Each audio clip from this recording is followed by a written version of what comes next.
there is a version of your life where you become a plumber, marry someone from your hometown, and die having never left the state. That version almost happened. What stood between you and it wasn't talent, wasn't destiny. It was one small, stubborn refusal, buried so deep inside you that you couldn't name it until the moment everything around you said stop, and something underneath said not yet. This is the story of what happened when you listened to that voice. And what it cost you to keep listening. Rural Ohio. 1968. The year you're born, the country is on fire. Assassinations. Vietnam. Cities splitting open. None of it reaches your town. Your town doesn't get reached by much. Your father works a line job 20 miles east. He leaves before you wake up and comes back smelling like metal and exhaustion. He's not cruel. He's not absent. He's just already used up by the time he gets home, and there isn't much left for conversation. You learn early that silence isn't the same as disapproval. Sometimes it's just all the man has left to give. Your mother holds everything together with a quiet efficiency that you won't appreciate until you're 40. She doesn't ask for help. She doesn't explain her methods. She just handles it every day, without ceremony. You absorb that, file it somewhere you don't know you're filing it. School is not your problem. School is just not your place. You're not a bad student. You're not a troubled kid with a record and a reputation. You are something harder to help. You are a kid who is fine. Consistently, unremarkably fine. Teachers don't worry about you. Counselors don't flag you. You pass through every system designed to catch the falling ones without triggering a single alarm. Because you are not falling, you are just quietly, persistently stuck. You run every morning before school. Not because a coach told you to. Because the road is the only place that asks nothing of you except forward motion. You don't have to perform anything out there. You don't have to be fine or not fine. You just have to move. At 16, you find a book at a library sale. Inside the Green Berets, 35 cents. You read it on the back porch in one sitting. You don't tell anyone. It's the first thing in years that felt like it was written for you. Not the you that shows up to school, but the other one. The one underneath, the one that runs before sunrise and feels invisible in every room he stands in. You read it again the next morning. Then you start doing push-ups before the run. You walk into the recruiter's office the week after graduation. He didn't come to you. He didn't find you. You found him. He's a staff sergeant in his early 40s, lean in the way that comes from years of carrying weight rather than lifting it. He doesn't pitch you anything. He watches you for a moment, then asks one question: why special forces?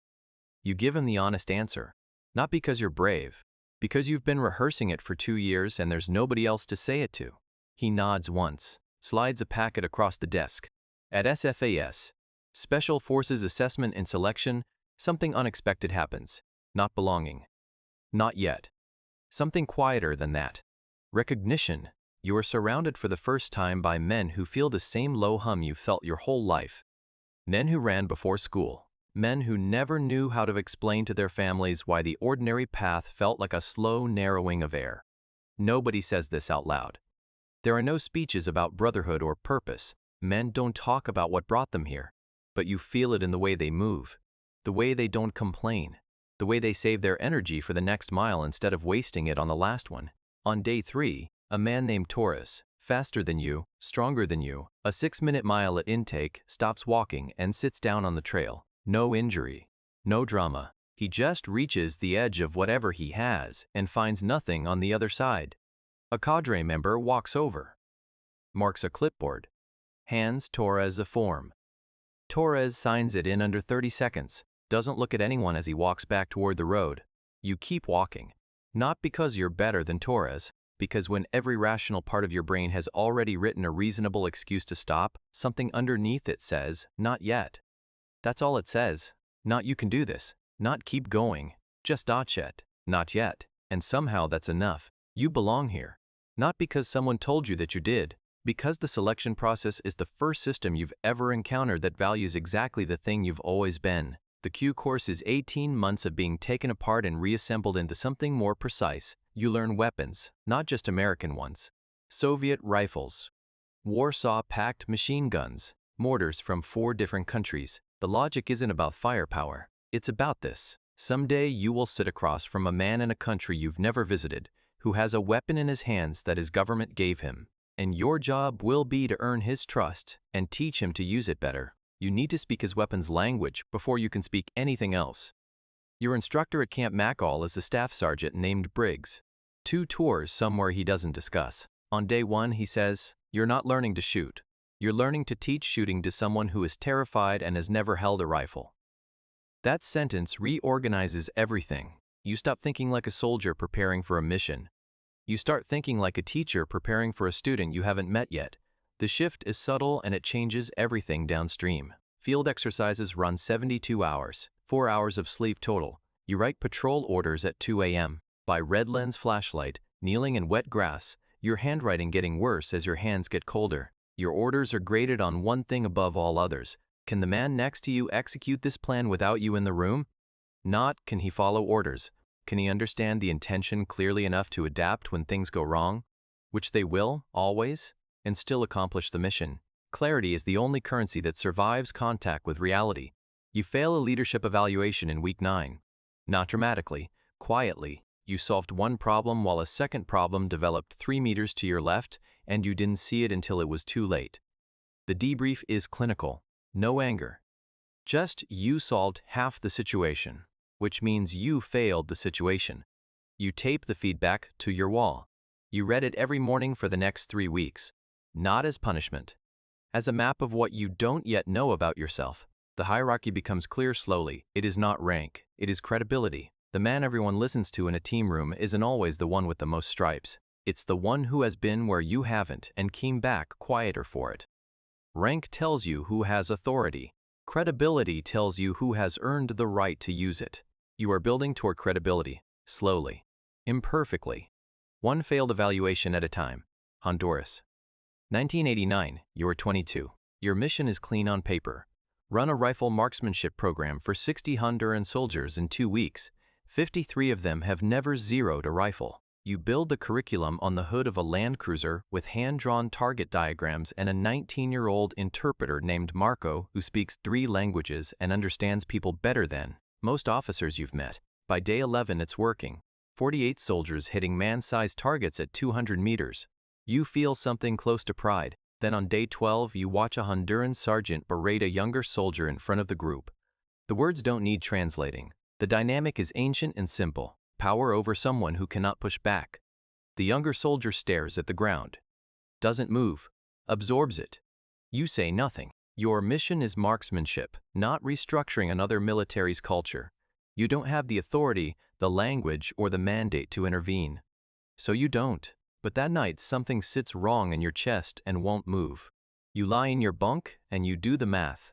You just spent 11 days making those soldiers more effective, more capable. And more capable soldiers operating inside a structure that humiliates its own people doesn't produce a better army. It produces a more efficient instrument of whatever the man at the top decides to do with it. You were trained to build capability. Nobody trained you for the question of what happens when capability serves the wrong structure. You don't have an answer. You won't have a clean one for the rest of your career, but you have the question now. And you are honest enough with yourself to keep holding it even when it's uncomfortable. Even when the mission says, move on. Especially then. Bosnia. 1995. You were 28. The war is over on paper. The ground hasn't processed that yet. Your mission, train a newly reconstituted Bosnian army unit in a town called Travnik. Bosniaks and Croats who 18 months ago may have been trying to kill each other. Now they're expected to patrol together. The men who wrote that policy are not here. You are. The first 3 days are ice. They train in parallel silence. Eat at opposite ends of the same room. Watch each other with eyes that carry histories you weren't there for. You cannot fix what happened. No training program fixes what happened. You know that. You don't pretend otherwise. What you can do is set a standard indifferent to both of them. You structure a crew-served weapons qualification requiring a 3-man mixed team. 1 Bosniak, 1 Croat. They cannot pass as individuals. They failed the first attempt. The second. On the third, a Croat corporal named Branko catches a malfunction his Bosniak gunner missed. He doesn't announce it. He just reaches over and clears it. The gunner nods. They qualify. You don't celebrate. You move to the next station. But the weight of what you just witnessed lands on you later, quietly, in a way you don't fully have words for. You didn't fix anything between those men. You didn't heal anything. You put them inside a shared standard and let the standard do what politics couldn't. That is the work. Unglamorous, unspectacular. No cameras, no press release. Just two men who had every reason not to trust each other, finding a small specific thing they could do together. You are starting to understand that this is what the job actually is.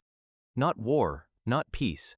The long, unremarkable process of making trust slightly more possible than it was yesterday. The weight of that settles into your bones. You will carry it from here. You were 57. The retirement ceremony is at Fort Bragg, same pine trees. They don't care. There's a young sergeant in the third row, 23, fresh from the Q course. He watches with an expression you can't read from the podium. Not reverence. Something more calculating. He's measuring whether the finish line justifies the road. You were that man once. You know exactly what he's measuring. You don't know what answer he'll reach. The general gives a speech. It's a good speech. It covers the deployments, the declassified ones, Honduras, Bosnia, Afghanistan, Iraq, West Africa. It mentions your awards, your commands. It does not mention Torres sitting down on the trail in 1987. It doesn't mention Marco. It doesn't mention the Honduran soldiers staring at the ground, or the question that sat in your chest for the next 30 years. It doesn't mention the marriage that ended after the third deployment, quietly and without blame, because some distances don't close back up when you return. It doesn't mention your daughter choosing medicine, a profession where people stay without ever needing to explain why to you, because she knew you'd understand, and that understanding would break both of you a little. The speech describes the record. The record is accurate. It is not the whole truth. You receive a folded flag. You drive home alone. That night after the family has gone to sleep, you sit on the back porch for a long time in the dark. No debrief. No after-action review. Just the dark and something moving in the yard and the specific, irreversible feeling that something very long has finally stopped. You think about the men, not the missions. The men. Torres on the trail. Marco, 19 years old, teaching you more about communication than any course you ever took. Abu Khalil in Mosul, pouring tea and talking for 90 minutes about his grandchildren before giving you the one name that unraveled a funding network and prevented attacks you'll never know the details of. Dominguez, 7 deployments, 2 silver stars, standing in a parking lot telling you what he'd been dreaming about, and you making 3 phone calls the next morning because sometimes the most important operation a senior NCO runs isn't in a foreign country. It's in the parking lot at 4 p.m. on a Tuesday. You think about what this life taught you that no classroom, no book, no ceremony ever could. That trust is not declared. It is made. Slowly, imperfectly. Through showing up in the same place with the same intention until something shifts in the other person's posture. That belonging is not about similarity. It is about shared weight, the willingness to reach over and clear the malfunction without announcing it. That the most consequential things you ever did left no record you're allowed to keep. They exist in the capability of men you'll never see again. In a counterterrorism partnership still functioning 15 years after you left. In attacks that didn't happen. In 2 men from opposite sides of a war who qualified on a crew-served weapon together on a cold morning in Travnik and went back to their barracks without talking about it. You did not build monuments. You built people, and people, unlike monuments, don't need your name on them to keep standing. Somewhere tonight, in a country you're not permitted to name, a soldier is doing something he didn't know he was capable of 6 months ago. He doesn't know who you are. He never will. You sit with that for a long time. Then you go inside. That's how you know it worked. If this story stayed with you, subscribe. We tell stories like this every day.